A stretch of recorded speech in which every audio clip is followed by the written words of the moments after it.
And now I'm going to Facebook Live. I have to input.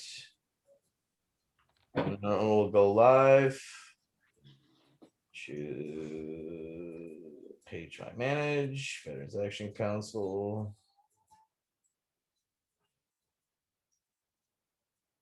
Preparing, as you can see on your screens.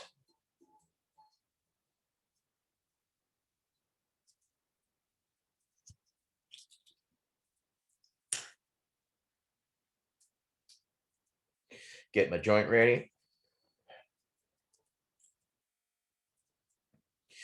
All right, title, cut, paste, discussions.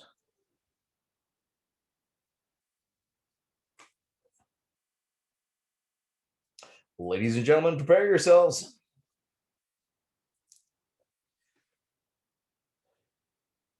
Hello, everybody. Thank you for joining us today for the Veterans Action Council Roundtable. This is Roundtable number 9. We are going to be discussing cannabis reforms.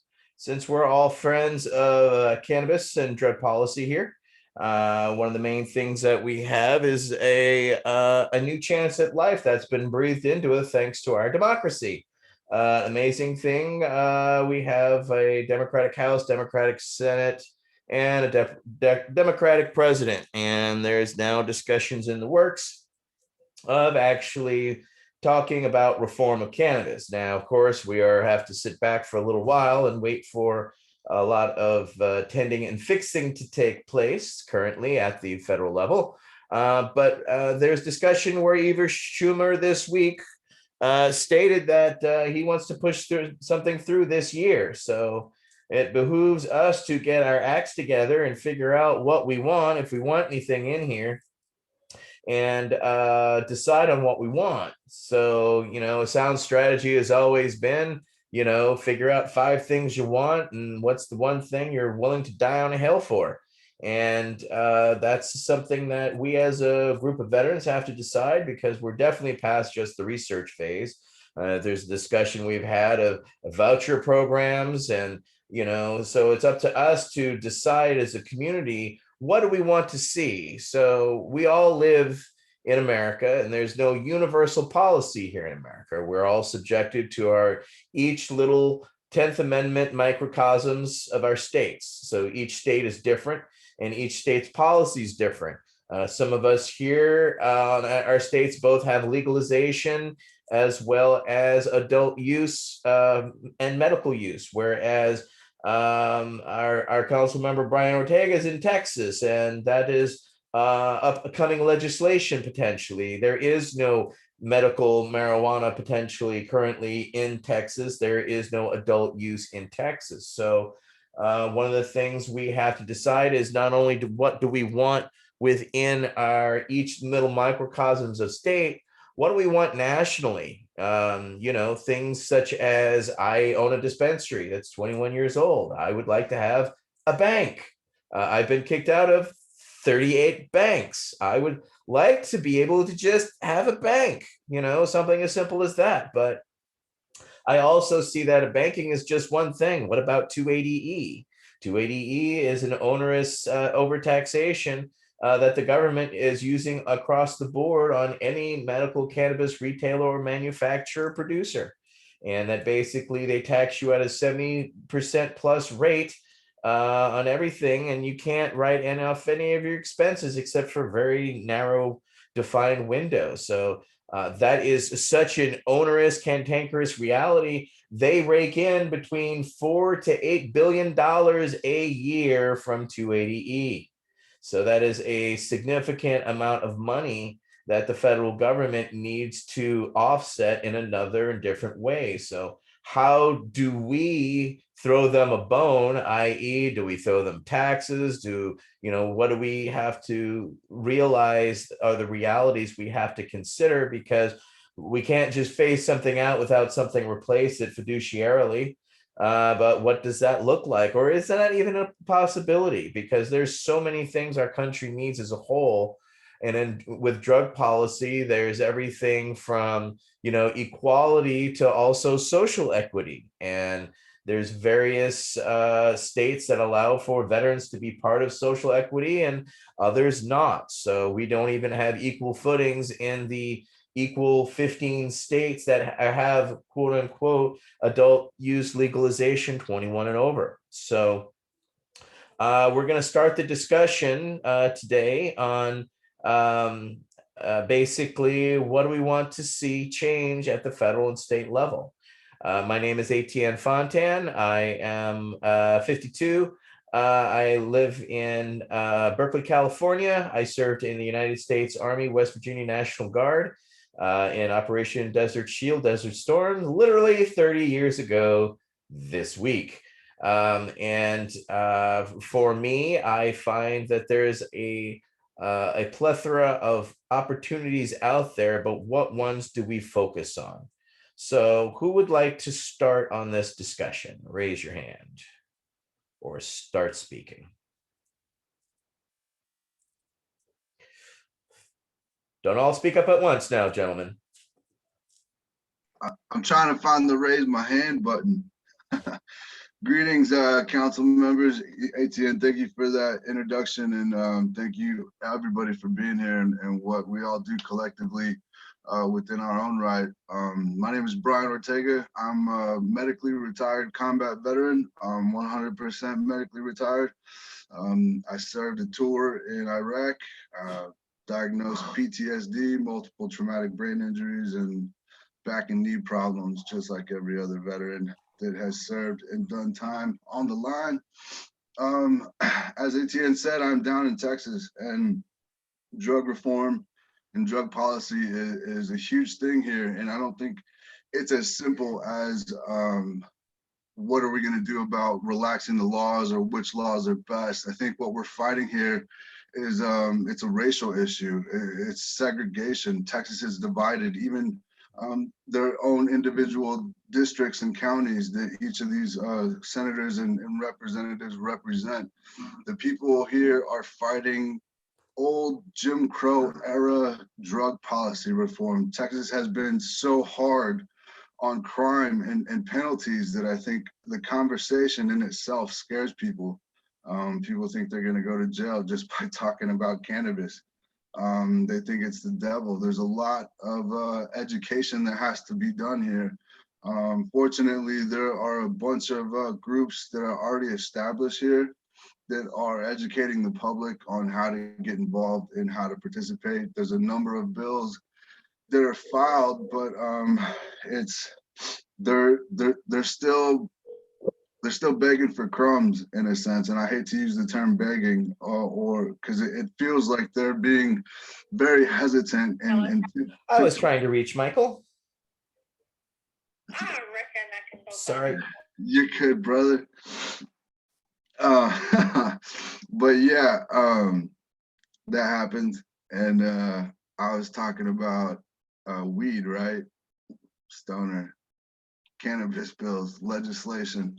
The problem is that people are scared to go for full rec. And I think as a veteran who has, I was a refugee. I went to Colorado for 4 years, got involved in the cannabis industry. That's where I became a lobbyist and cut my teeth in advocacy and in the industry.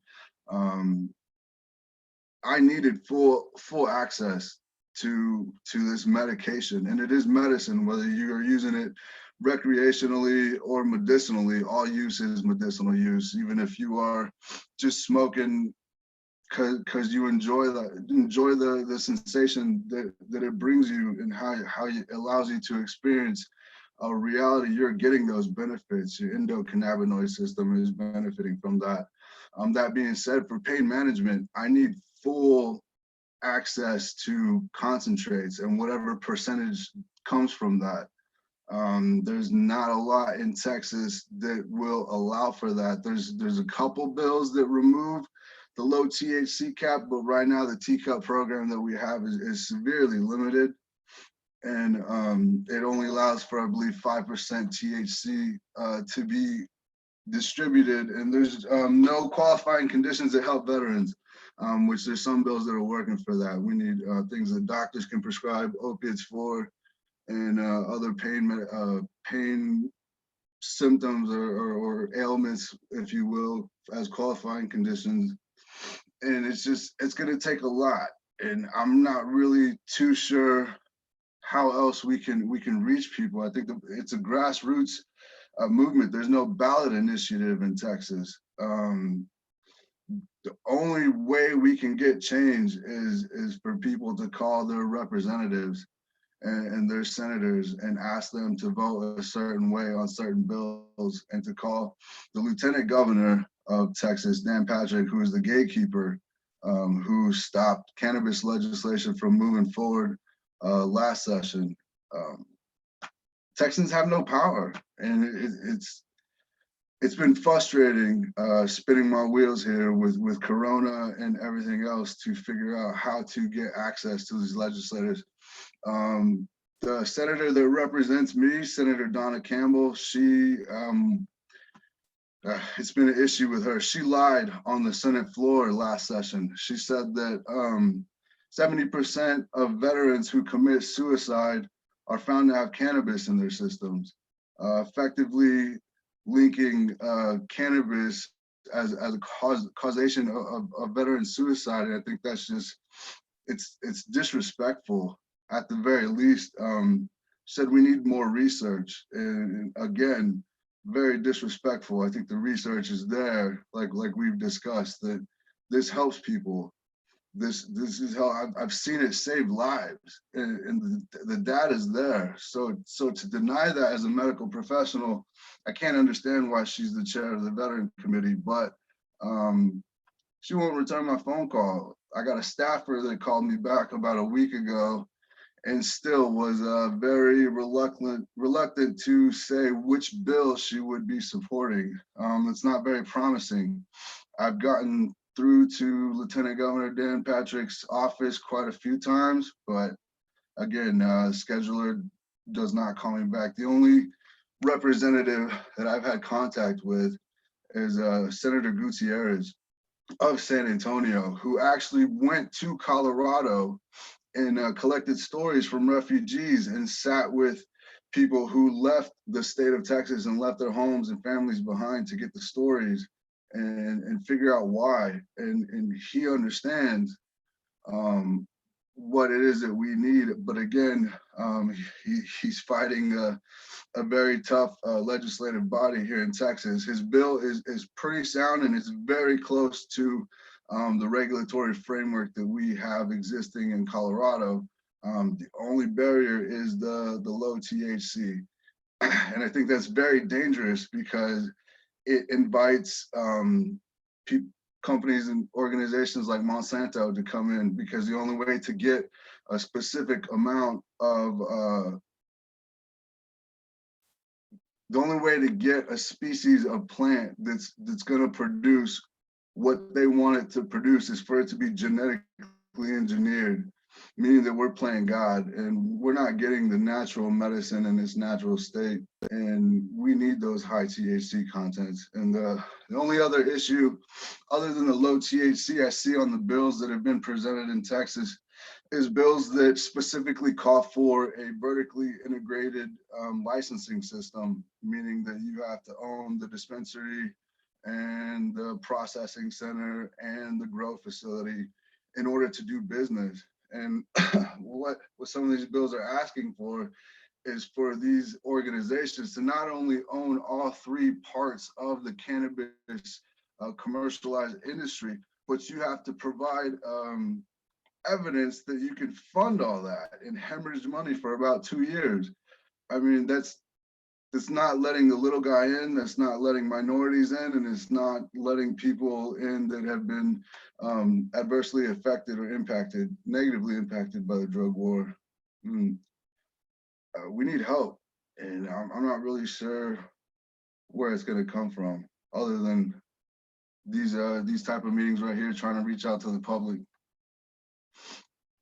Over. Thank you very much. And that's the challenge that we all face, is how do we affect where we are? And Texas is always been a challenging situation, and it's definitely the case currently. So I'm sorry you have to endure that, Brian. And Texans, Brian needs your help, and Texans, you need Brian's help. So get in there. We got to do something for sure. We're going to go over to Council Member Brian Buckley in San Diego, California. Thank you, sir. Good evening, world. My name's Brian Buckley. I'm from Doylestown, Pennsylvania, currently living in San Diego, California.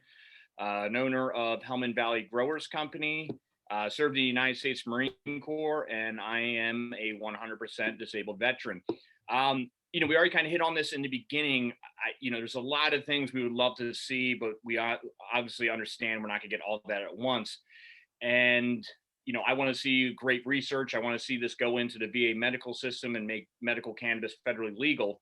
But I think something that is somewhat a low-hanging fruit, and we've touched on already, is really helping us on our business side to treat us like a normal business. And that's where, if we can get an FDIC approval, eliminate tax code 280E, and treat us like you would treat anyone else, it'll be that much more productive for us, reduce taxes and help out the consumer in order for them to get their medicine. I think that's one of the big problems that we're facing, and it's something I believe the federal government could get moving on pretty quickly, considering too what we just went through, or we're still going through nearly 11 months now with COVID, and we saw that cannabis was deemed essential and businesses stayed open. And I think this could be a great opportunity to some people in other states or in California that maybe go into the cannabis community if you're interested in it and kind of help support it, because we can survive pandemics, and it's a great way of going through business and going through life. So for me, FDIC approval, eliminate tax code 280E. Thank you very much. Well, that was too sweet. Don't get too deep there. Myself, I definitely want things at the federal level. I want to see, banking for sure being allowed. I would love to see 280E, done away with. I don't know if both of those are a reality. I think possibly banking is more of a reality in my state of California. Without a doubt, there are issues with Proposition 64. As it is, it's not in its fully running state, and it's overregulated. We've got a consolidation now of 3 different agencies becoming one, which is going to hopefully lead to less confusion, but we have to deal with whatever that transition entails. We still have local legislation barring dispensaries, so millions of Californians do not have access to cannabis the same way as they do in Ohio, which Councilmember Kowalski made us realize there's only 30 miles is the furthest a veteran in Ohio has to travel to get cannabis. And that is something that is not even close to true in California, and probably in quite a few other states as well, and one we would like to see. The overtaxation, I think that we're going to try to work on is trying to remove the taxation at the grower level here in California, because that's a tax that everybody's paying, and one that would be most helpful to the growers, because they're the ones that have very tight reality and margins. It would help. It's logical, which is why it won't actually happen. So, that's the problem with logic and legislation. They don't always meet at the same levels, and we're finding that out. Even though we do have democratic leadership here in California, they're still split and divided on how to handle this weighty beast of cannabis, and no state has the firmest grasp on it to the point where everybody is replicating it, because as stated, each 15 state that has it legal has different law altogether. So there is no symbiosis between them, except cannabis at this time. So there's a lot I want to see, and we have lobby days at the National Cannabis Industries Association, Americans for Safe Access, and so there's things you can do at the state level and at the federal level. So, it's as Mr. Ortega, Councilmember Ortega was saying earlier, real problem is, of course, we're dealing in this COVID environment. And not only a challenging environment, it is limited our access to either getting to or from speaking to our constituency on our hills, and not to mention on Capitol Hill. And we have Council Member Michael Crowitz, who is in the midst of a very unique situation because his state has actually decided to put the pedal to the metal. And before he can blink, he's going to know what actually law he has.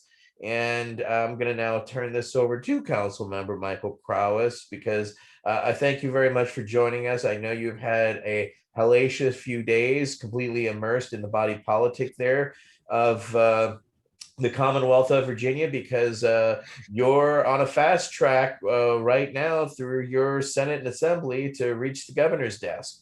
So what say you? Yes, actually, before I get into the current news and then answer the question, I'll say that for the last couple of days, we've been just holding on for dear life and waiting for the weather to change. We get up in the mountains here, we get some serious winds and rain and craziness all the time. It might even get to 50 or 60 miles an hour, once in a while, but nothing where the wind just generally stayed hard hitting on the walls of the house for days. And it reminded me of like a movie where people are up in the Arctic or something like that. And it ripped a section of the roof off. We lost power, we lost phone. So we're just coming out of the dark ages here today. And what's the first thing on my desk? This is the headline from today. Senate Bill 1406 and House Bill 2312 from the Virginia State Legislature passed today in their respective House and Senate to legalize marijuana. So let me tell you what this means. Virginia set on the course of legalization this summer. They had a couple of big studies where they pulled in all the information about basically everything that was happening in every other state and really digested that fairly well. But even so, to jump right into a very short legislature, this is just going to be a 4-week legislature, and actually legalize cannabis is ambitious under anyone's idea of ambitious. And they have hit the halfway point of the legislature today. And what that means is the House puts a bill in, the Senate puts a bill in, they both passed the respective houses. Now those will cross over and get reconciled with each other and become a singular bill after crossover in a conference committee. And that's what will then eventually get signed by the governor. So we are past the halfway point now of the Virginia legislature, and we've succeeded in all the little subcommittees where the bills could die.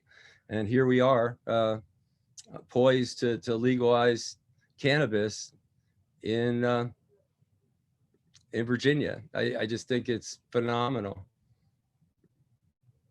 So, yeah, right. Whoa. So it'd be just, a very short matter of a few more weeks and we'll have this whole thing wrapped up. We do have home cultivation.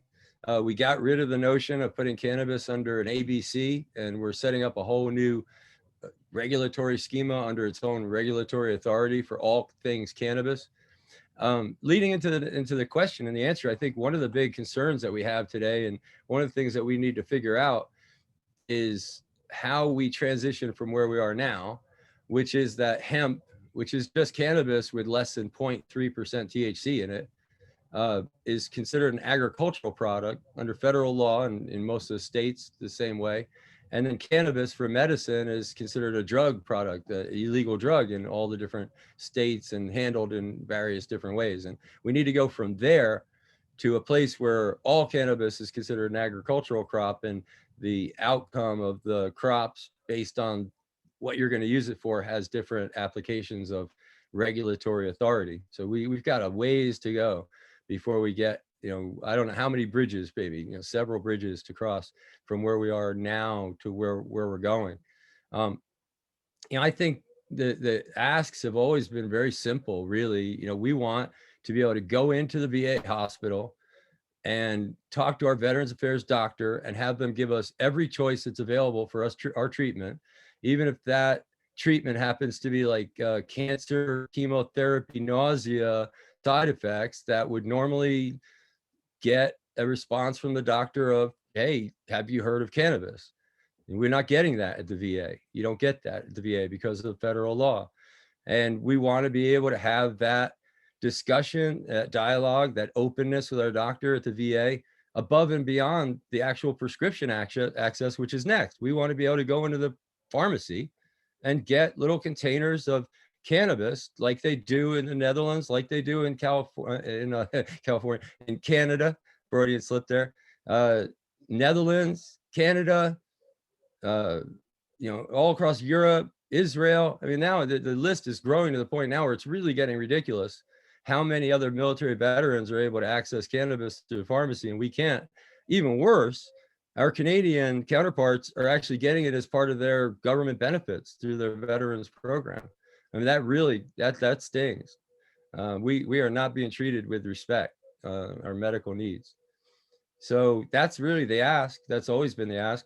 But I'll tell you, when we started working on legalizing cannabis, and tell me if this isn't true, Etienne, we were looking at legalizing cannabis. It was just a thing. It was just, we're going to legalize cannabis and we go home. You get the football over the line, you throw it through the goal, whatever, I mean, it's literally, that was it. And now as we are approaching, legalization, we're starting to visualize and really picture legalization. It's a lot bigger than we thought it was. It's a world encompassing thing that touches little people and big people alike all over the globe. And if you don't do it right, you run the chance of just sort of continuing on some of the terrible stuff that we've done under this war on drugs, under this prohibition of marijuana. It's connected to colonialism. It's connected to absolute disrespect of indigenous communities and tribal cultures and heritage and traditions and rituals that go back millennia. And we need to stop doing that. Stop being disrespectful. Start respecting those rights, those properties, those traditions, those genetic resources.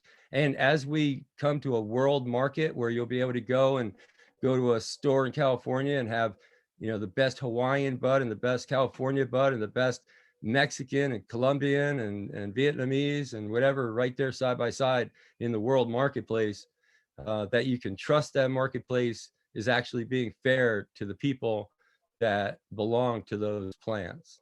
And I think that's, our final ask. Yeah, a lot to ask for. And of course, I ask as, an individual what I like to see in, what I want to see, but at the same time, veterans have needs, as you're stating, that are not being heard and met.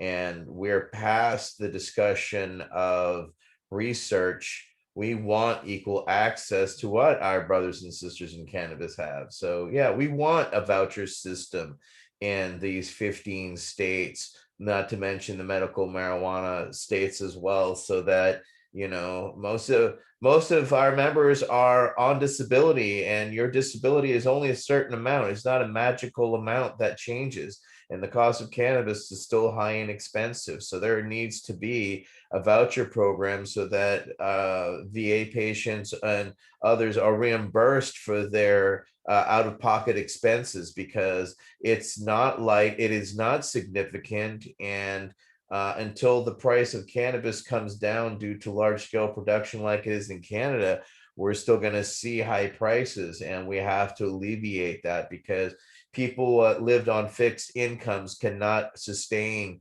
themselves for their medication. It's the same way where normal people have to decide, oh, do I need to eat or do I need my medication? That's a reality that people find, and that's been ignored for too long.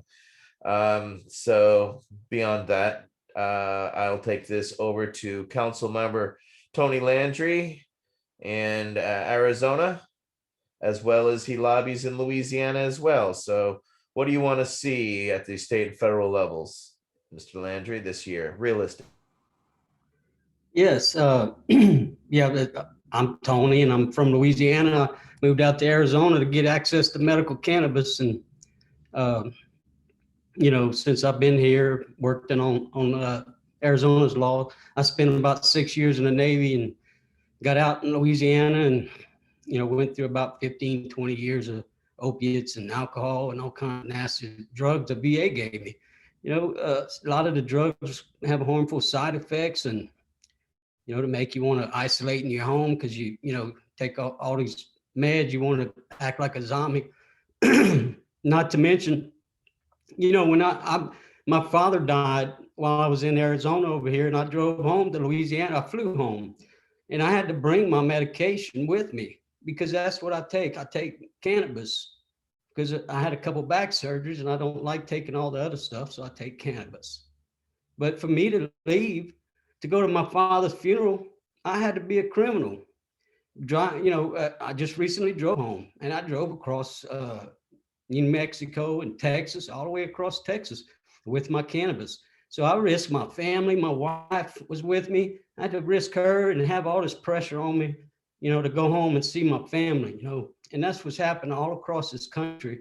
Veterans are being forced into situations where either they can't access the cannabis because of the cost. It's so expensive to get just the right to get cannabis is cost me $150 for 2 years over here. That's a lot of money for someone on low income. So I'd like to see the VA acknowledge that, and say, yes, cannabis is not as harsh as all these other medications, and can't cause overdose or death. And, and they start giving us a voucher so we can go out in town and get it from the dispensary, and have more of a plant medicine community of caring individuals come together instead of, VA gives you a bottle of pills and go home. They might have some therapy you can go through and stuff, but it's just not the same as plant medicine community integration circles. After the ceremony, you go and discuss what, when you take the plant medicine, you get like a 30,000-foot view of your problems, all your addictions and your alcohol. You're out, like outside your body, and you look down, you're seeing all this turmoil, and you're able to adjust your path to get away from that. Pharmaceutical meds don't give you that opportunity. They dampen down feelings and emotions and keep you in just a numb state, and they don't let you live.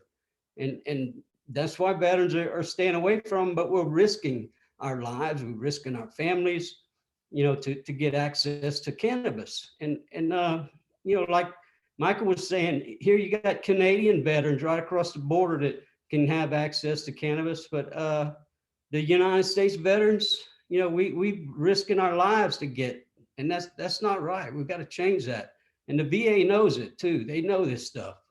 And I don't know what it's going to take to get it changed, because they have access to tests, medicine that's not approved. They can do all this stuff. So I think Congress really needs to get in motion, and I think it's going to happen soon. That Congress makes a move to where we have some kind of access to cannabis all across the country, all across the states.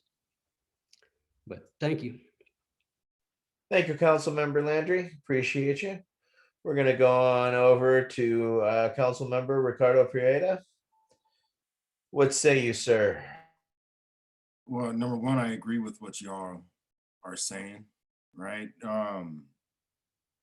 It's past time to acknowledge what has been known for far too long, that cannabis has medicinal value, that it's a lot safer than the pharmaceuticals we've been getting prescribed for far too long.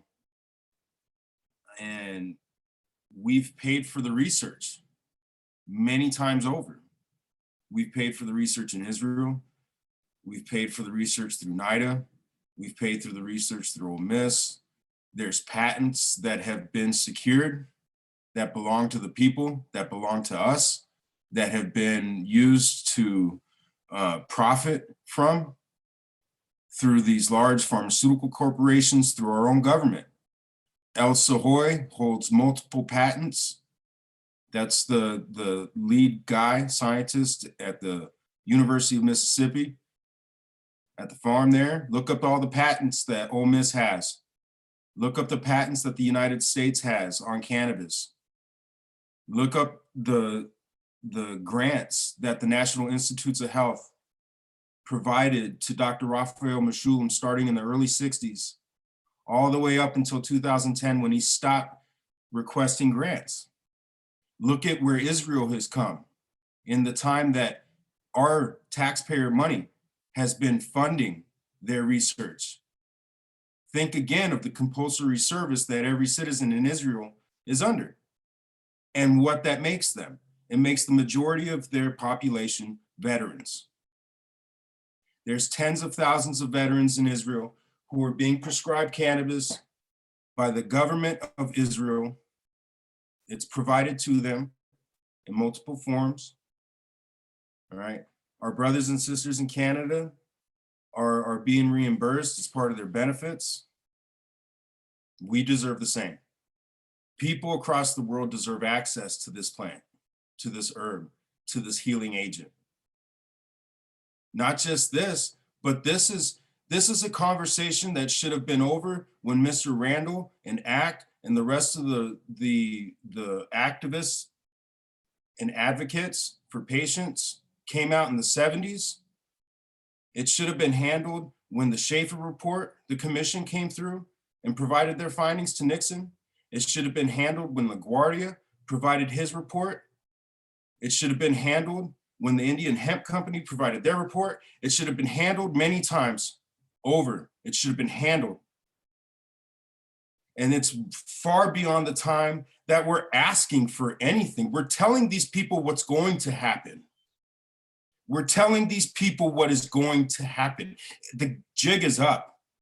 Now the conversation goes on to what's beyond cannabis. What lies beyond cannabis is DMT. What lies beyond cannabis is psilocybin. What lies beyond cannabis is MDMA. What lies beyond cannabis is LSD. That's what lies beyond cannabis, and they know it. Cannabis is a gateway drug. It's a gateway drug to a more healthy, productive lifestyle. It's a gateway to a better us. It's a gateway to a better us, and we found that. We've owned that, and we will not let it go. We will not let it go. And they know it. The jig is up. And so Amen. we're coming for what is rightfully ours as human beings. We're coming to end the mistreatment of this beautiful herb that's done nothing to us but try to help us cope, live, be grateful, engage with the world around us. We're coming to give a gift that we stumbled upon away. That's what's coming this year. What that looks like as far as legislation, I don't know. That's anybody's guess. But I know that for us, it starts with acknowledging one another and what's inside of us already, what we know, and then encouraging each other to stand on that foundation because it's solid and you don't have to fear. So yeah, man, that's what's up for 2021 in my book. Wow. Obi-Wan, Rico, dropping it. I love it. And of course, I appreciate everybody's perspective here because we're all, plugged in because we care. We're beyond just caring for ourselves. We can just take care of ourselves. We can take care of ourselves probably a lot easier than it is to try to take care of everybody else. But we've decided to do the lift with each other because many hands make light work. And this is a heavy fucking lift. So we need more hands out here. So get off the couch, people, because the next part of this conversation, it doesn't really change. Cannabis crosses every socio-economic, cultural boundary. So that means that what happens with it ripples across every layer of our society. which means, you know, we have a deficient cannabis society. I can't wait till when we have a saturated cannabis society. I think would be in a much better place, especially once we get past this, as Council Member Rico was saying, you know, it's beyond just cannabis for us. There's other naturopathic medicines out there, and that are available today. And veterans understand that cannabis is a palliative. It very much helps us get through our day. But when we want to work on serious issues, we have to actually look toward the DMTs, the LSD, the MDMA, the psilocybin, so that we have a deeper and a better understanding. So what I was saying is before is now, you know, we've discussed what we want to do and what we want to see at the federal change at these levels. But now the reality is now what do we do to get there? How do we get there? And that's doesn't change.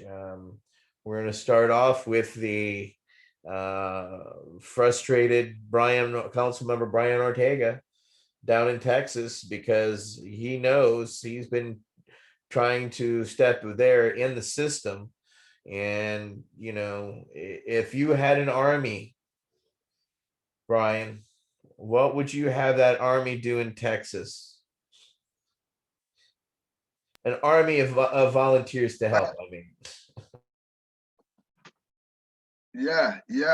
If I had an army, I would have people educating the public. I would have us marching in cadence outside the Capitol building every day, because there's brothers and sisters that are dying because they don't have access to natural medicine.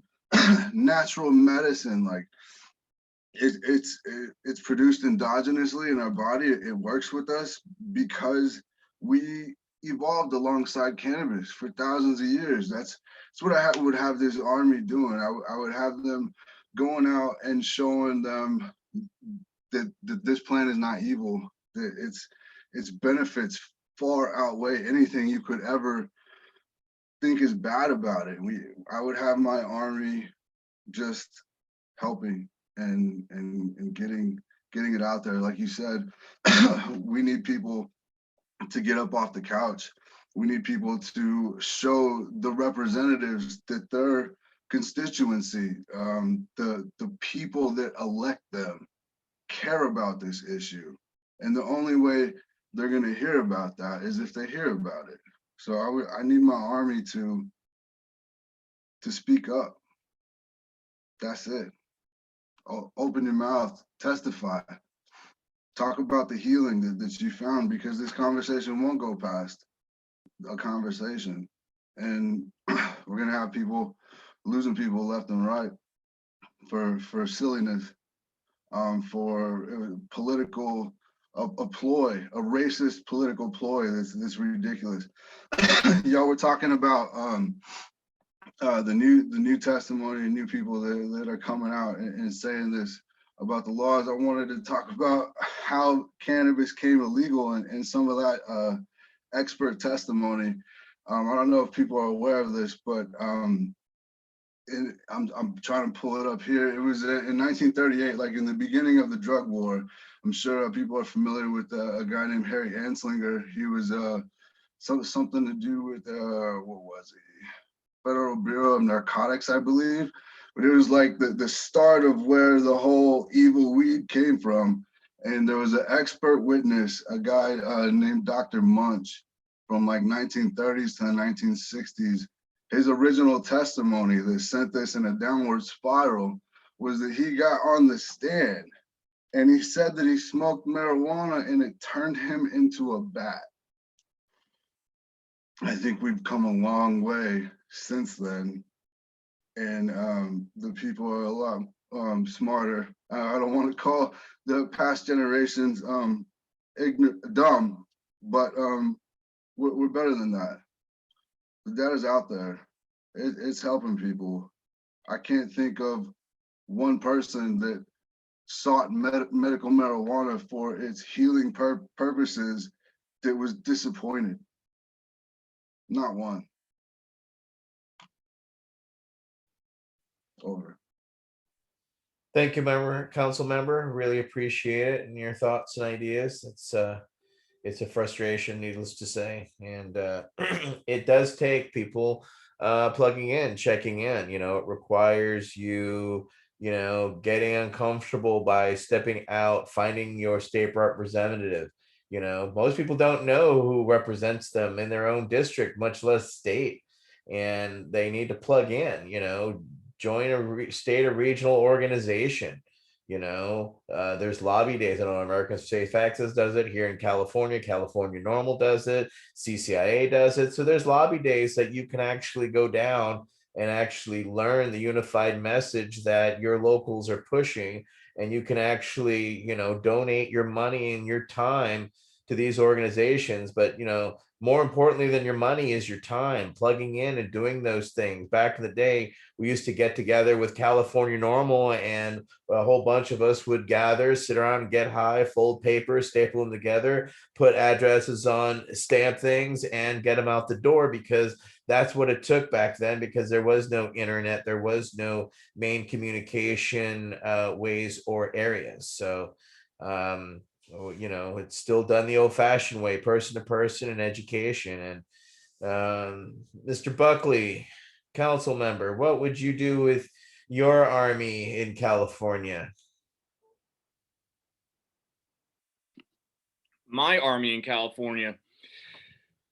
Well, what I'm actually actively recruiting an army in California, if I may be so bold, with our medical cannabis research. If you are out there, we are about to get approved for an institutional review board, and it will be a 90-day research that the veteran will come into. And we would love to have you participate so we can actually prove the benefits that medical cannabis has with the symptoms of post-traumatic stress, and we can build from there. So please, if you're out there, reach out, let us know. You can hit us at info@hvgcompany.com, and we'll take it from there. So that is what I want to control with the army of amazing Americans we're going to rise here in California.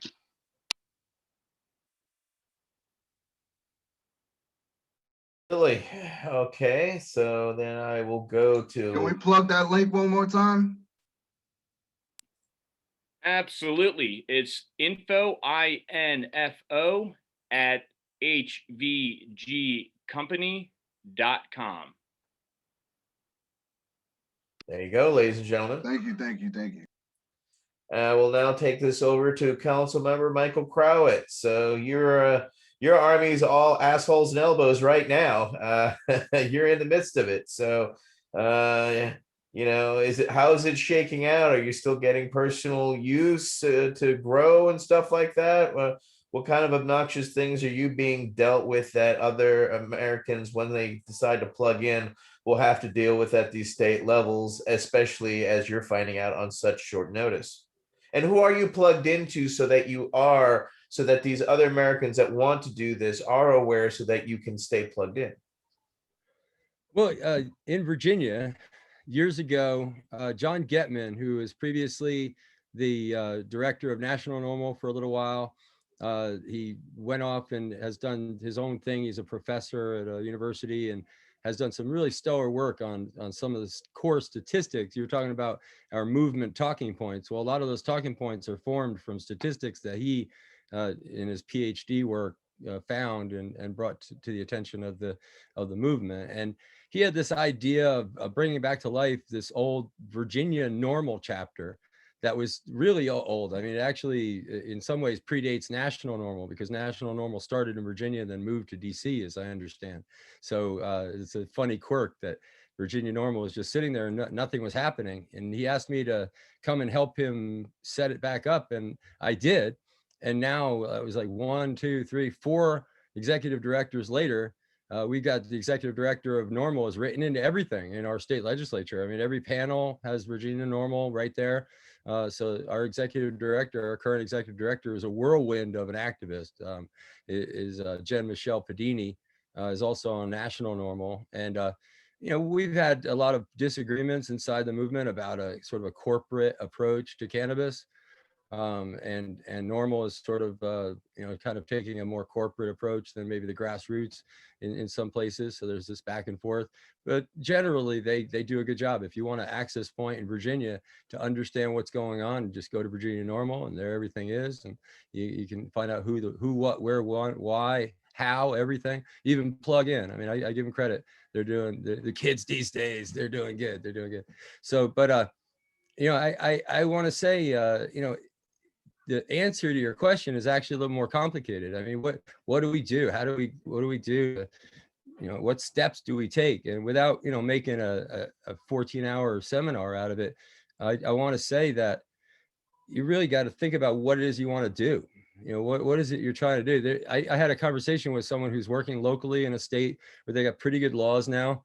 What do they care if we change the federal law or not? What do they care if we change international law or not? What do they care if it's good laws in other states? And I think those are questions that really get to the heart of that bigger question I was asking. What is it that you want? If you're just looking for an access point for yourself in the industry, looking for a niche that you can carve out in a particular state, we've gotten that now. We've gotten that far.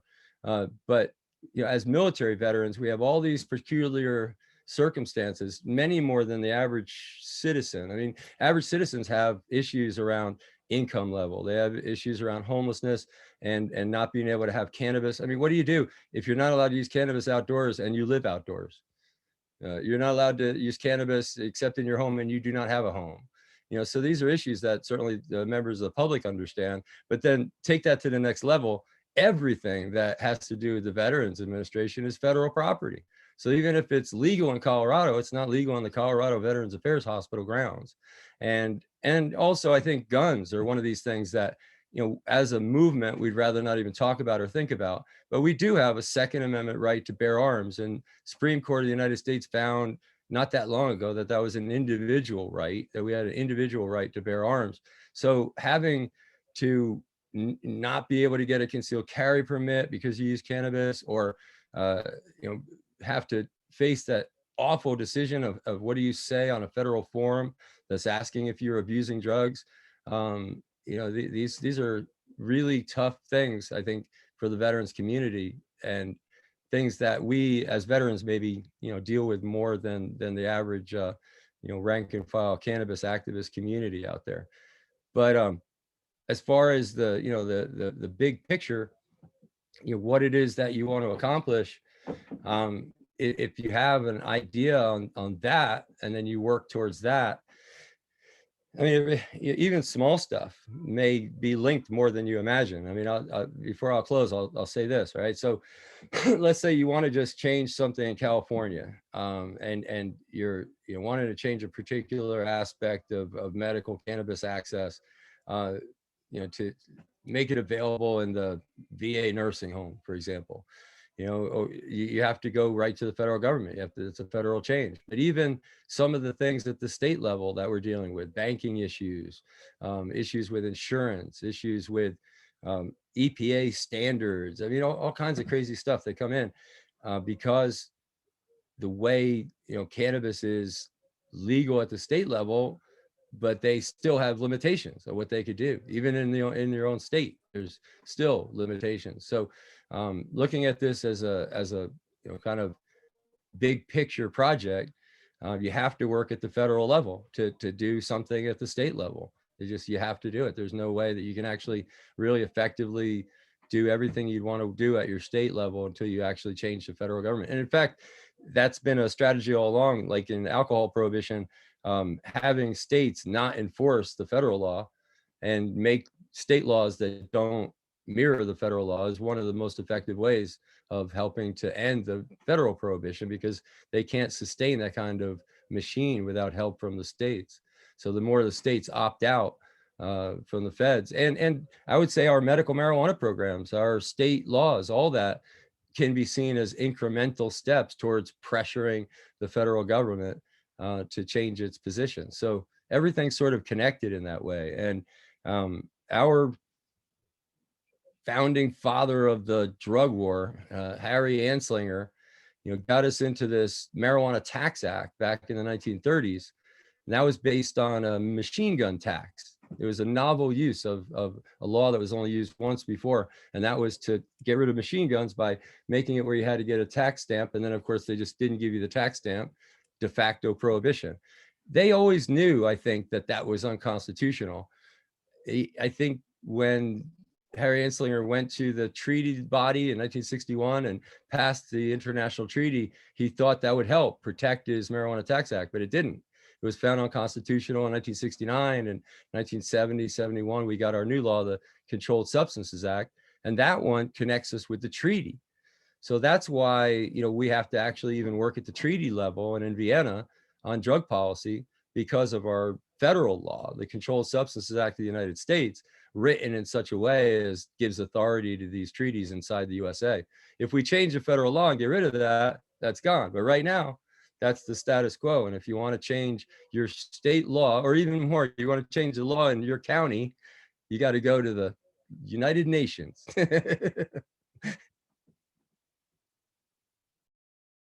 And we thank you for doing that because you made medical marijuana legal across the world. So there's seeing outside of the box per se, as you drink inside the box. But you know, you know, it's just amazing. You know, it's and what we're seeing here is things can happen really quick. You know, but of course, you've got the complete opposite there in Texas with you know, they're moving things slowly. So we had one of our council members showed up here a little late, so I'm gonna pause the discussion here and reach out to council member Pearson Crosby and ask him our first question, which is, you know, what do you want to see change at the federal and state level, you being in Alaska? And thank you for giving us the beautiful view of Alaska today. Yeah, I apologize. I'm different time zone, and I don't feel like taking off all of my layers to go back inside and sweat like crazy. So I do apologize for being late. And I was listening in to the Facebook, and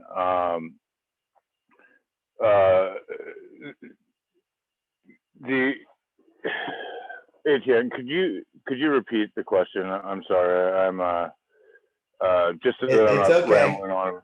It's all right.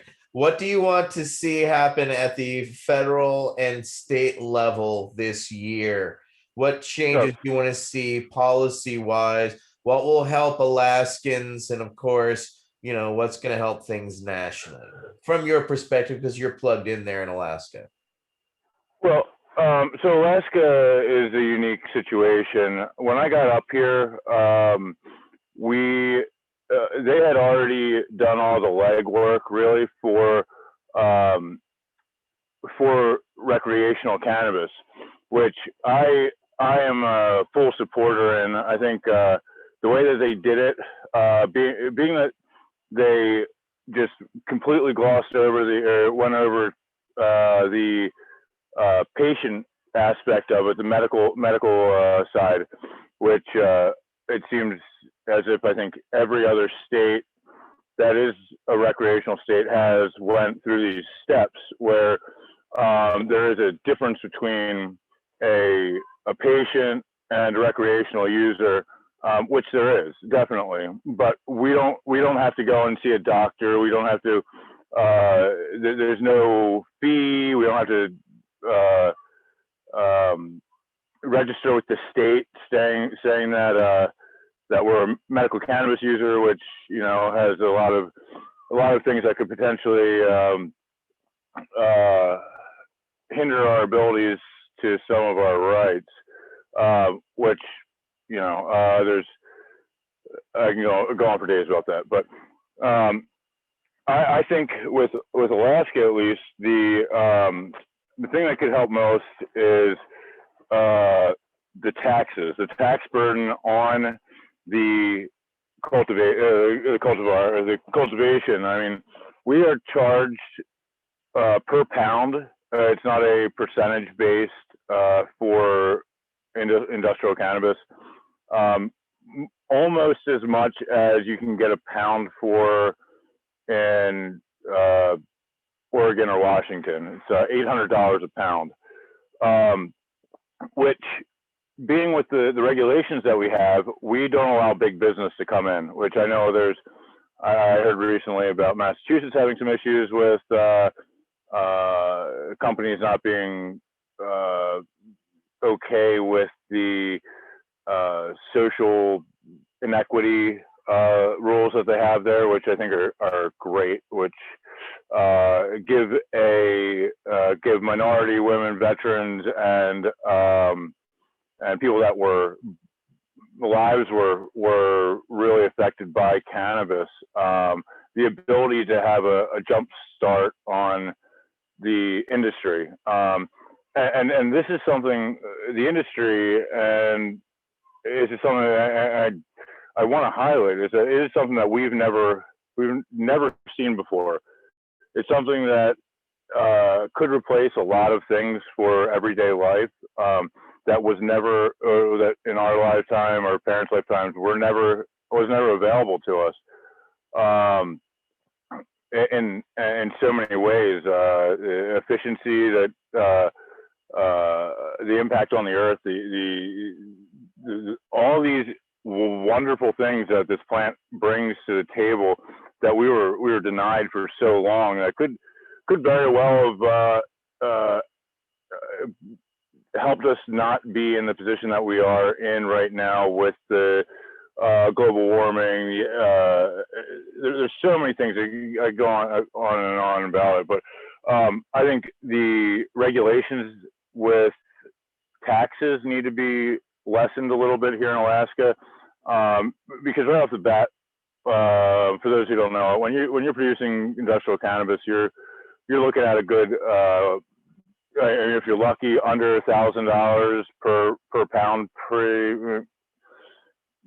give or take, and then you add on the taxes and all that to actually just be able to sell this product that shouldn't be, in my opinion, shouldn't be looked at as such a damaging, evil substance. But that's the issue that we're seeing all around, is people, companies, lawmakers doing a money grab for this very lucrative cash crop.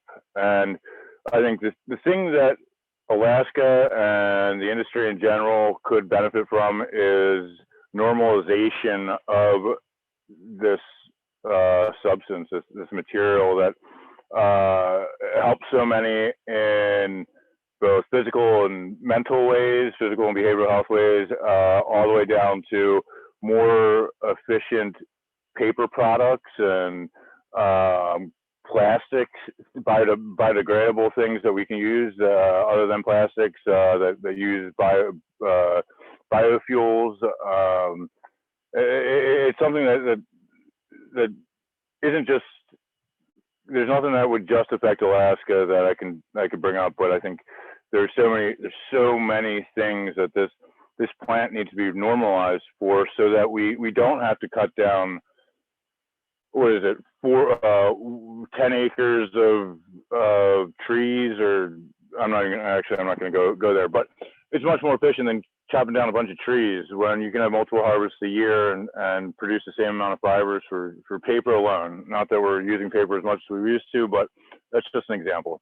I think in a worldly way, we can do better, and we can do better through cannabis, and we need to normalize that and recognize that this is something that we're holding hostage, the benefits of this plant. Thank you, council member. We'll now go back to our second question. We're going to go back to Arizona, to council member Tony Landry. How do we get there? If you had an army of Arizonans at your disposal, what would you have them do? I think it's it's important to bring public awareness that, these drug laws were made looking at all these substances, cannabis, ayahuasca, abaca, psilocybin. They were all looked at in a recreational point of view back in the 1960s, man. Come on, we got to move forward. It's not all about recreation. There is a recreational element to all drugs, to anything, and then if you get past that and do some research and look at the modern day scientific research on cannabis or psilocybin, how it's working, helping people. They doing testing and all that to help people. So there's recreational, but then there's clinical. There's a reason we need to change these laws. And it's not all about young people wanting to smoke cannabis.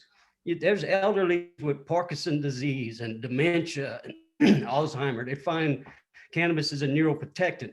It can help protect against these diseases or help, supplement some pharmaceutical meds that people were taking, So it's not all about recreational, there's clinical too.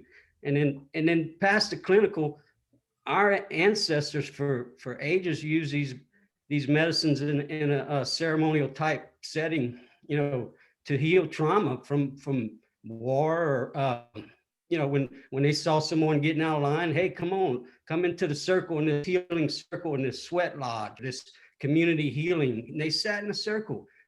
Today we're setting up studies in that and say making millions of dollars off of patents for these medicines, but we have the ancient knowledge on how to use these plants safely, and we have to have two different access levels. A clinical level is needed. The science is needed, but we need a community-based health system where people can, with no money, can expect to be able to go and get some care, some help, and not get arrested for it. It seems that the drug wars turn into a financial incentive. It's not about common sense data. It's about finances, filling up the jail. Brings in a lot of money, and we just need to do some research, folks. Get on the computer and put in cannabis research scholarly articles, and get the knowledge, because our legislators need to hear from you. They need to hear from you, because if you don't talk to them, then they think everything's cool. They're not going to change anything. But if that phone's ringing all day long and people are calling and say, hey, what about this cannabis? What can we do? How can we do? How can we change the laws so that these veterans don't have to risk getting arrested, to drive across the country to go see their family? I have a new grandbaby back in Louisiana. I'm here in Arizona. If I go see my grandbaby, I've got to be a criminal, and risk arrest. And this is, 2021. Come on, it's time to get over with this and move on. I've said enough. Absolutely. I hear you. Council Member Ortega, you wanted to respond there? Yeah, I definitely want to piggyback off what Mr. Landry, Councilman Member Landry was saying, and that I've been listening a lot to Dr. Carl Hart. He's the director of neuro and psychopharmacology at a university in New York, I believe, and he's been studying this for a long time. And what he's saying about how silly the drug war is, and like we should be able to use drugs like grown-ups. What we focus on in this country is the negative adverse or the negative impact effects of drug abuse. And I think we've correlated or criminalized mental illness in a way, and we've criminalized people who are suffering from neurodegenerative disorders and things that they just can't help. And marijuana helps them to have a better life. Things just need to change. We need to have more compassion. We need to emphasize mental health and mental fitness over criminalization. is simple. We can, like he was saying, with the religious ceremonies, when somebody gets out of line, or if there's people acting out of character, or their socially constructed norms of whatever culture or tribe that they're existing in, they bring that person into the circle. They're included. We can have that. We know how to use these medications responsibly. And for those that can't, or get misled or lose their way, I mean, there's programs that we can instill to emphasize behavioral health and behavioral fitness, such as mental health critical response teams that can either go out or respond to some of these 911 calls. I know somebody just lost their life in Killeen the other day because it was a mental health call, and the officer showed up, and guy was appeared to be aggressive and had the red flags or whatever, and lost his life. Man, there's a better way. We're focusing too much on what is the bad part of drug addiction that really doesn't apply to marijuana. There's a lot more positive to these medicines that we can integrate into our society and evolve over. Agreed. We're gonna go over to Council Member Obi-Wan Rico again. What would you do with your streaming line of Jedi to affect the change? Well, How do we first get there? I would pass around that book that Brian was talking about, High Price by Dr. Carl Hart, who is an Air Force veteran, by the way. He's an Air Force veteran, and he's awesome. He was recently on Joe Rogan. If you haven't seen that episode, you should go check it out. Buy this book also. My army would infiltrate all of the VSOs in the state of Arizona and dump out the alcohol into the streets. In replace of that alcohol, we would put dispensaries in every single one of those VSOs, and we would open it up like what we were talking about as a community health center, but a VSO that's actually there for us, right? And then we would use that as an education hub. We would go out into the community from there and engage the community, and we would be doing a fuck ton of farming around the area, around the state. All kinds of stuff, veggies, herbs, cannabis, have a psilocybin closet. But it's something that I feel would be a worthwhile effort if we just got together, shared our journeys with one another, and then started to really kind of go over how it is that we heal as a community, as individuals, and start to work towards that baby step, baby step, baby step, until we start to walk and run. But there's ways to go about this that are realistic, using existing infrastructure and using the laws that we have. But to use, we have to be engaged. We have to actually engage the system, engage the process, engage the elected officials. So this army, again, would be using these VSOs as a hub to train ourselves, to clean our side of the street, figure out what's what with us. And then once that's good to go, everybody's on the same level, we're targeting specifically per issue as they arise, the various elected officials in our city, in our county, in our state, if need be, in our country. And if need be beyond that, at the fucking United Nations of Vienna, I'll go eat, breakfast at the mayor of Vienna's fucking, courtyard deal, whatever he has, they have. Talk about cannabis legislation and other policy.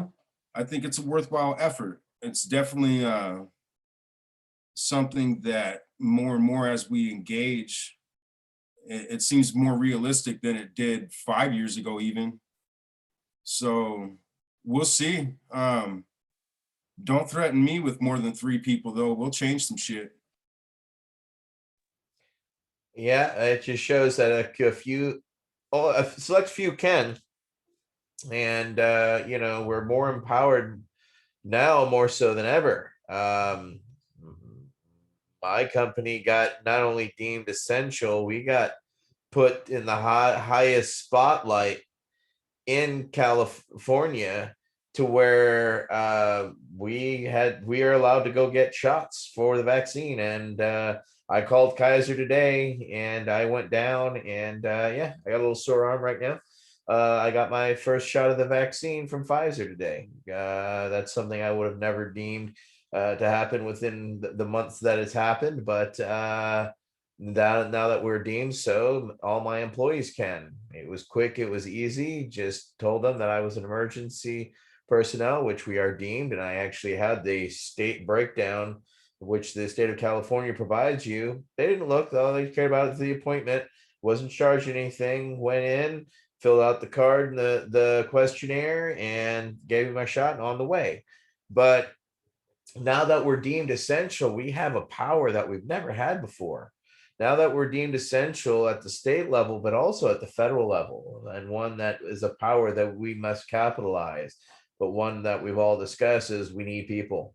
We need you sitting at home thinking about, oh, I wish I could do something. Well, this is where you plug in and you figure things out. I know our friend up there in the north there in Alaska, council member Pearson Crosby there is he's got a lot of work there happening, but he benefits, unlike Brian Ortega there in Texas. Alaska has legalization for adult and medical use. So how do you get to those things that you were talking about, Pearson, which kind of leads me to, so if you had an army to move things about there in Alaska, what would you have them, who would you have them call, should they talk to reflect the change you want to see? Well, obviously the Marine Corps on all the above. Are you fucking kidding?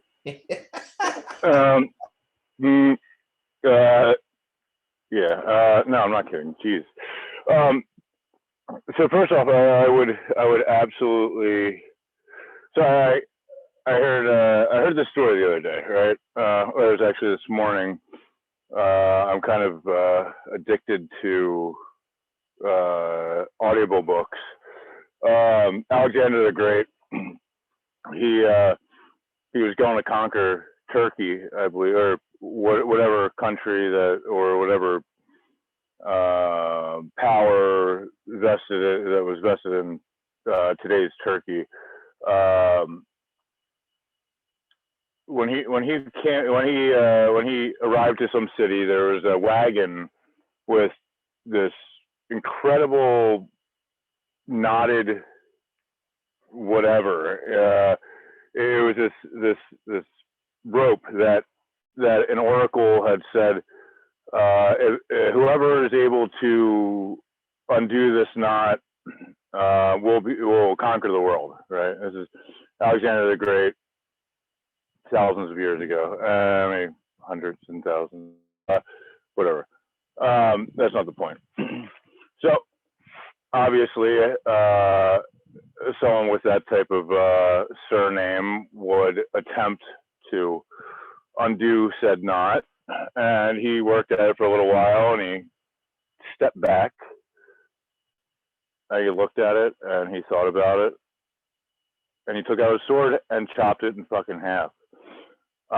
It's a perspective. It is being able to step back, realize what's going on, take yourself outside of the situation, let go of your wants and needs, and say, all right, well, I am just a spectator to see what is going on right now, where the best outcome where is the best outcome for whatever, whoever, whenever I'm looking at.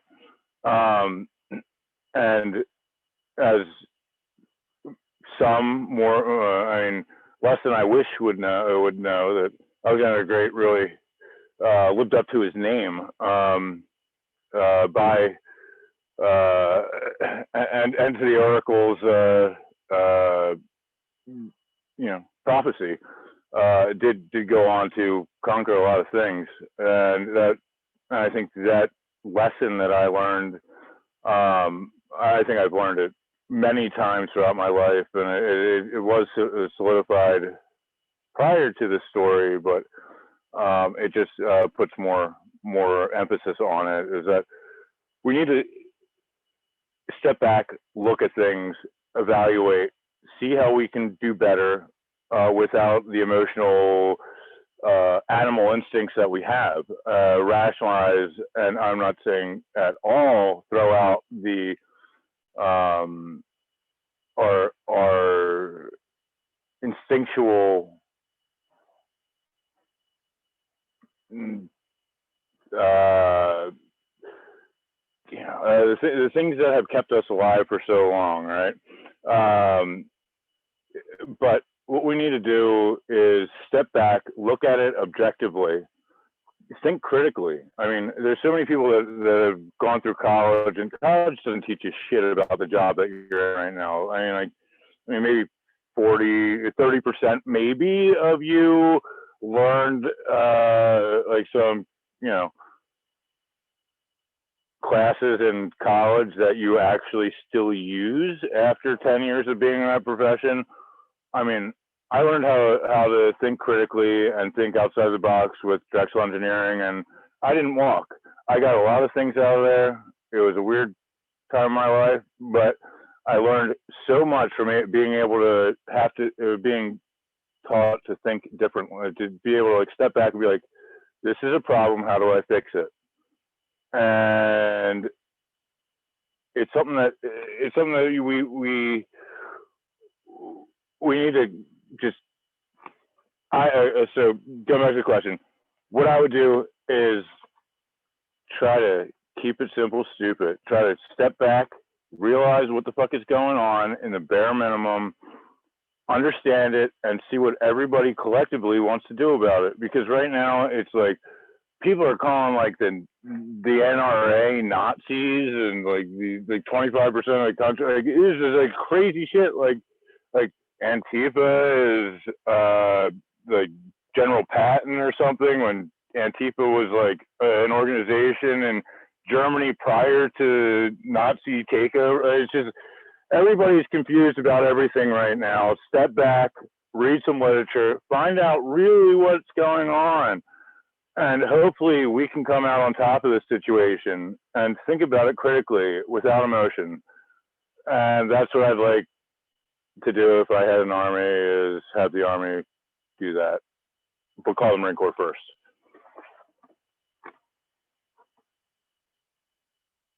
All right, Marines, get your asses going. All right. Well, you've heard from us, so Mr. Michael Crowitz. I don't think I've answered this question, have I? Yeah, you have, but I know you have more to expound upon, because there's always more to the thought. I don't know. The question of what would I do with an army right now, I don't remember answering it. Well, that was part of the, how do we get there? And it was more of in the Texas case. So what would you do with your army if you had an army of willing people to show up to actually, do the change there? What do you need? Boots on the ground. What would they have them do? Yeah, there's certainly places still where we have a need for boots on the ground. And when I say boots on the ground, I mean physical protests of a large number of people carrying signs, having well thought through talking points that they can express to the media. And I think such a thing, even today, if it's carefully done and carefully nonviolent, you can actually still have a really good impact. But even without COVID, and I'll mention COVID for a second, for those who haven't done this before, we're all hunkered down now. An army would have to be very carefully handled because of COVID. Keep everybody away from each other. Our National Guard got a lot of COVID cases while they're up in DC, for example. And just for homework, if you want to something to look at, if you haven't looked at it already, type into Google: is the COVID virus a living thing? Is it even alive? And I think that, a question like that is fun to listen to these scientists try to answer that and debate whether it's even alive, whether this thing that we're all fighting is actually even a living thing. It's really a fun and fascinating thing. And the reason why I say that, and in the, kind of opening for what I would do in the Army, is I do one of two things in the Army. Either one, you have them all basically go and what's it called? Winning the hearts and minds, right? This is the hearts and minds campaign now. This is where we build communities, build support structures, infrastructure, capabilities, capacity, and kick ass, like, as a living unit, family unit, community unit, or and maybe not or, but to kind of second what Pearson was saying, become better informed individually, better informed. Don't say anything if you don't know what you're talking about. And it's not to be like, oh, you got to be right, or anything. It's to be effective. I mean, if you go to a protest, for example, and you got 12 different people that say 12 different things to the camera, and none of them are really that well thought through. Some of them maybe so many words that they didn't even get to the punchline before the anxious reporter went on to the next person. I mean, this can really misrepresent what you're wanting to say and what you're wanting to think. I think nowadays, even more than ever before, it's really to parse out truth out of the constant stream of stuff that comes across the internet. And if you can do a little of that work and actually have something, make a meme, create, we had an activist in Virginia who wound up setting a record for the number of articles that he had posted in this. It's kind of old days now, but we had an internet archive of all the media articles on drugs. Actually, it's not that old fashioned really, because even today, there's nothing really like it. And with all the great stuff on the internet, there really isn't any organized way to find articles in all kinds of different papers on a particular theme. So it's still kind of useful. But anyway, all he did was forward these articles with the appropriate information filled in a little box over to this website. And he won a prize for that because he had done more than anybody else.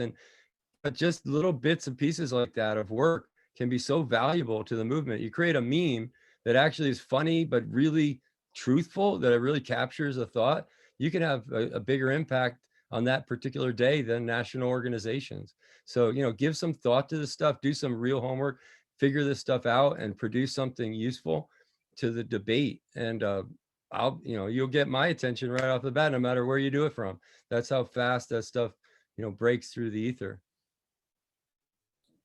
And that's how you break through the ether.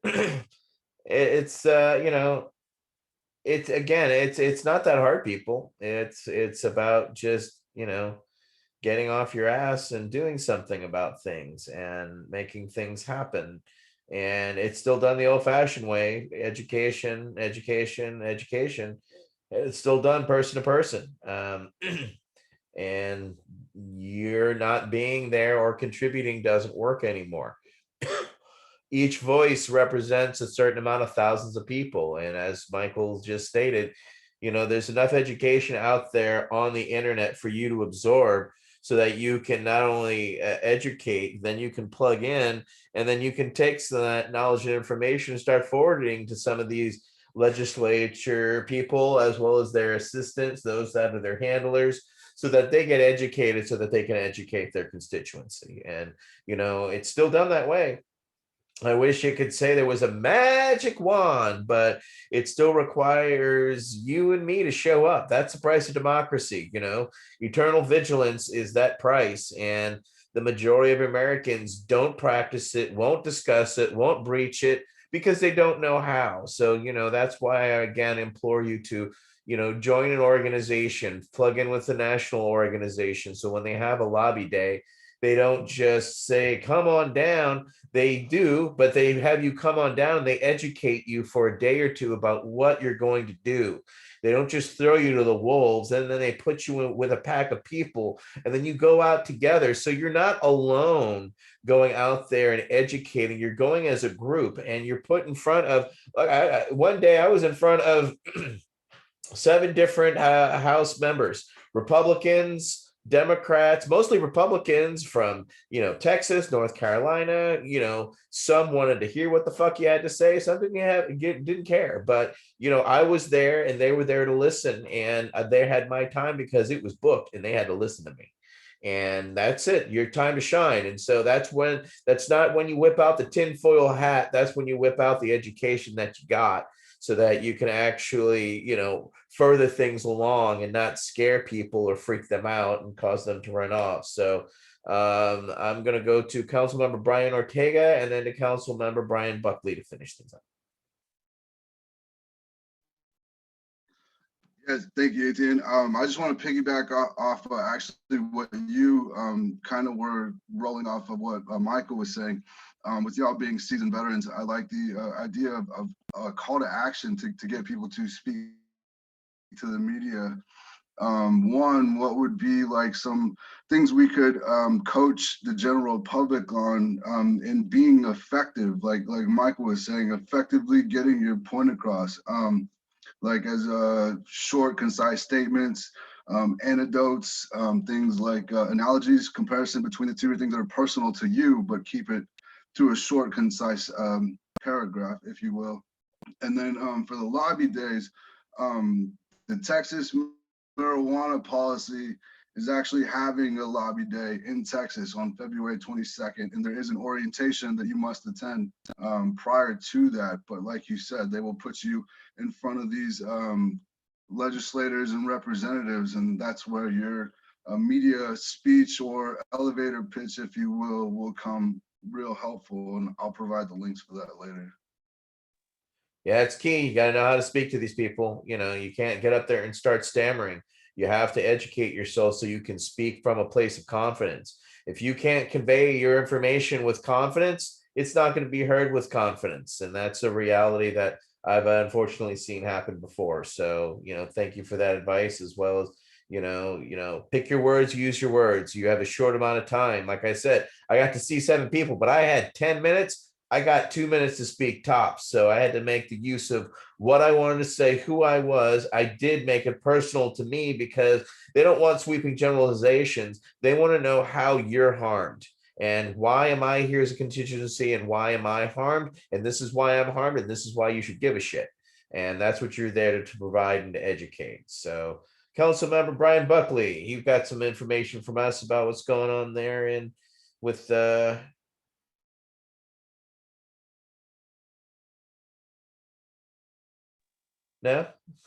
No, yeah. So, yeah, we'll talk offline about one thing. That's totally great. But no, I think it's been an amazing conversation. I think really the key thing that the flavor that keeps coming up is educate yourself. Cannot stress that enough with so many things going on in this world. Educate yourself. But absolutely, I think this was some great pointers here where we're talking about getting ready for lobby days and things of that nature. And I can't stress enough, Etienne, what you said there about having confidence. One thing, and people here in the military understand, it's like if you're giving a plan and you might not know exactly how it's going to go or exactly how you feel, you better act like you know exactly what's going on, or that mission ain't going to get approved. So definitely is perception's reality at times. And perception and reality mean more than anything, especially when you're, dealing with your constituency. They want consistency. On top of that, they want respect. So we have to also handle them with respect. And sometimes we have to handle them with a little bit of kid gloves, because once you piss off the office of the people you're trying to deal with, it's really hard to rebridge those gaps. So, we learn, we live, we drive on. And look, I've done my share pissing people off, and when you're passionate about what you do, your passion is going to come through. And even though you may not have got where you need to go, the passion came through and made things happen. So there's a lot of positivities out there from just plugging in and trying. It's not all about success. If any single one of us will look up here and tell you, you get more failures than successes, and those successes are very few and far between. So you got to be prepared for them. And by being prepared for them, you got to be educated for them, which means as soon as that language from your state drops or your region drops, you got to start reading it. You got to start absorbing it so that you can actually start quoting it back to these people. That's how well educated you have to be on these things, because they don't even read them sometimes to understand what those laws that they've signed to go in are even around and doing. And it isn't until you point it out sometimes they're like, oh, well, how do you think we got deemed essential here in the United States? Oh, because we had a standing, communication with our city. We had a standing communication with our city council. We had a standing communication with our mayor. So when we called them and said, hey, are we essential? They said, yeah, we are essential, because the communication was there, the education was there. We conveyed with confidence what we needed, because we knew the expectation needed was we needed to be open. Hey, we needed to be here. And by being able to convey that, next thing you know, boom, here we are. We're open. We're essential. Not only we're essential, now we're moved to the top of the list of what we have to, get in a vaccine. And here I am today. Had no idea today I was going to get the vaccine. Got notified about, you got notified about 11 o'clock that we're deemed essential. And by 2 o'clock, I had a shot in my arm, so it's amazing what's happening. But this is a capital we have to cash in on once this COVID situation is done, at the state level and at the federal level, because we are essential. So we, as essential workers, and if cannabis is deemed as such, we have a lot to do to bridge equality. And hopefully, as stated, banking, Second Amendment, having access to your firearms just because you're a cannabis user is something that still is federally illegal.